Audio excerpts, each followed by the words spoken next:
President, Mr. Chairman, parating ganyan ang sagot nyo eh. From the start, PPP yan. Kasi from Sukat or Calamba to the end of Taguig and the start of Pasig Taytay, kikita yan. Kaya PPP, under Sexingson. But at the last minute, nilagyan yan ng kulatilya sa kontrata na may contingency liability. Na wala naman yan sa Cavitex, wala naman sa ibang mga ano. So nag-atrasan yung mga nag-bid. Okay? Oh. So suddenly, nung kay Sec Bonoan, gobyerno na daw ang gagawa. So tinanong ko nun, kung ito willing ngang gastusan ng private, bakit kayo gagawa? Tapos susunod kong tanong, yan ba ay toll o hindi?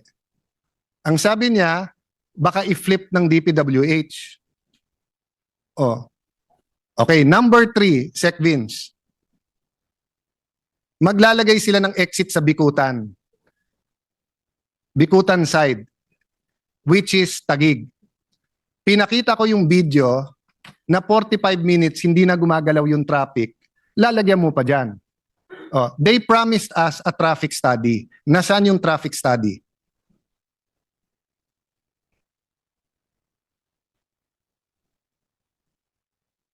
Hindi nyo tinuloy.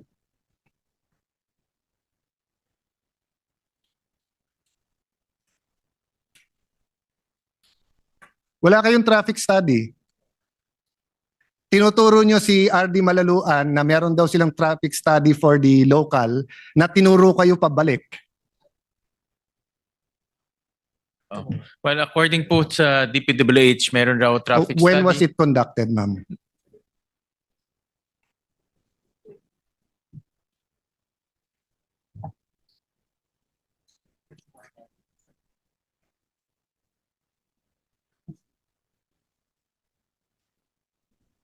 Kailan nyo ginawa yung traffic study? Kailan ko ito pinikap? Last year. 2024 budget, ang sagot nyo wala kayong traffic study. It's on the record. I can find the video here. So if you're saying meron, when did you do it? If it's before 2024, precisely nga, pinakita ko sa inyo, ano, yung, by the way, Sequin, yung 45 minutes na sinasabi ko is 200 meters. Ha? I think in more, sa amin din, in toll booth namin, ganun rin. I think in major cities, ganyan. Kaya nga hindi Yeah. pwede, but Yeah. yung sa toll Ganun booth, din sa nagawa na kasi, di ba? Ito, plano pa lang eh. Correct.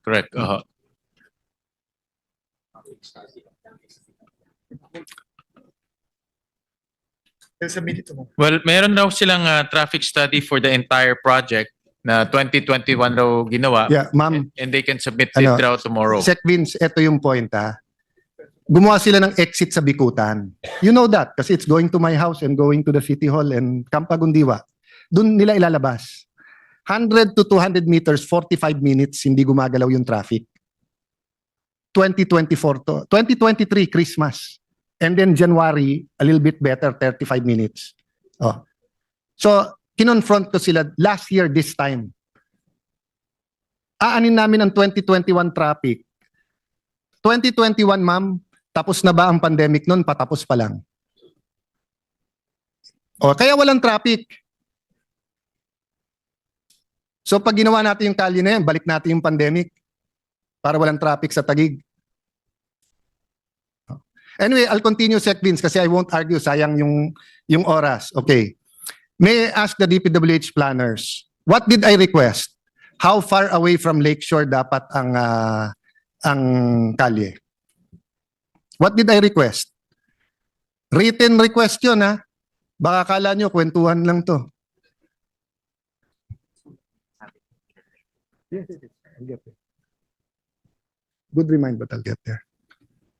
How far? Oh, request ko 2 kilometers. Ano sagot ng LLDA? 2 kilometers from, ang request nyo is 2 kilometers from the shoreline. Anong sagot ng LLDA? Ayaw raw ng LLDA. Sec Vince, pakitanong sila ulit. Ano sagot ng LLDA?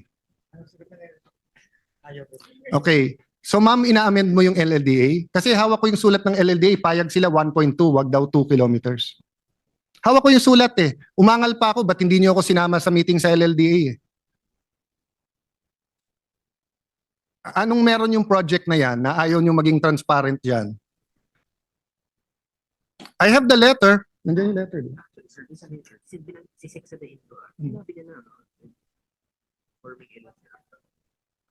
Yeah.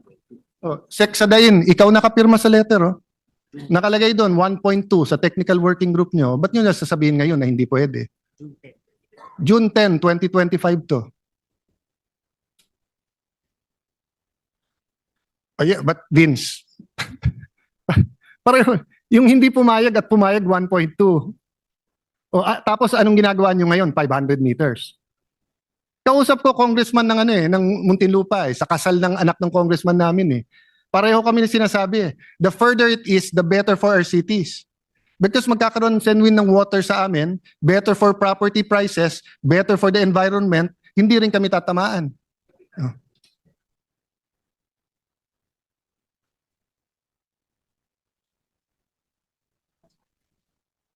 Yeah. Ang explanation po sa akin, doon po sa may Sukat areas 500. But from Sukat to Taguig, it will be 1.2. Binubuli kasi ng DPWH yung iba eh. Ako lang naman nagsasalita dito, yung mga congressman hindi eh. Kasi palalabasin nyo sa constituents nila na pag hindi masusunod, hindi matutuloy, traffic doon. Ito tayo magbulahan dito. Yung road lang nung C5 ngayon na kung ano-ano sinasabi eh. Ako din tumindig nung 1999, 2000, 2001 eh.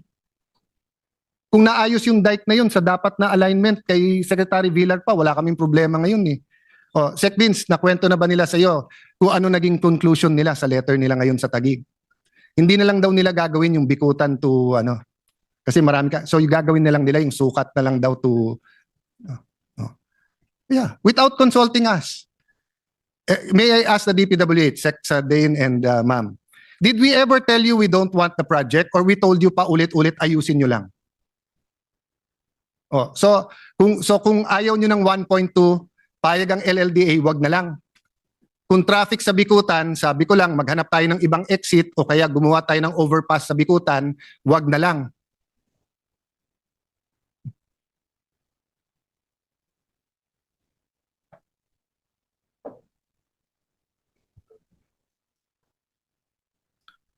I'll go to my next question.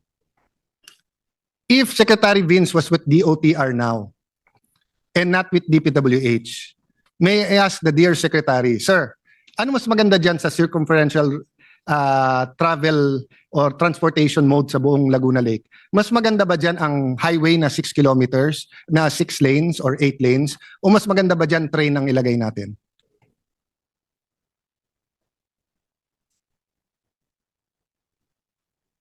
Medyo sabi ni Vince, kailangan niya raw pag-aralan pa at Okay. upuan. Bakit nyo binibid na yung project? Pangako kayo ng pangako tapos i-out nyo kami. Diba? Senador ako, hindi ako congressman. So kahit Muntinlupa yan, may pakialam ako. Ang Laguna Lake, halos walang nagsasalita dyan. Ako nagsasalita dyan. First privilege speech ko yan. I see the Laguna Lake, I see the authority, where's the development? May I Yes, ask go a ahead, ma'am. question? Yes. The infrastructure project that is being discussed, did it go through the environmental impact assessment? Does it have an ECC That's a good already? question. That's my next Yeah. question Dumaan na ba yan And- sa, may ECC ba yan? And does it have the DepDev's TRIP, the 3-year rolling infrastructure program? According to DPWH, meron pong ECC. Meron silang ECC. Okay, guys, were you present in the last budget hearing? Was you Sec Sadain and Ma'am, were you present sa last budget hearing ng I think it was on my birthday kasi I was not here Yung dito, it was October 27 or 28. Yung last budget hearing nung chair ni Chair Win. Nandito ba kayo nun? Budget briefing po dito. Dito sa Senate. Wala raw silang dalawa. Hindi, kasi pinasalitaan nyo si Yusek David kung ano-ano sinasabi na ECC na illegal reclamation, flood control na naging reclamation, road dike ng DPWH yon. in-extend ng konti ng DPWH para may linear park, hinahanapan ng ECC. Samantalang yung project nyo, ilan lanes yan? 6 lanes, 8 lanes. Hindi ba obvious? Kung maglalagay ka ng 2 meters, linear park to 3 meters, hindi papasa sa ECC? Pero kapag ka 6 lanes, papasa sa ECC?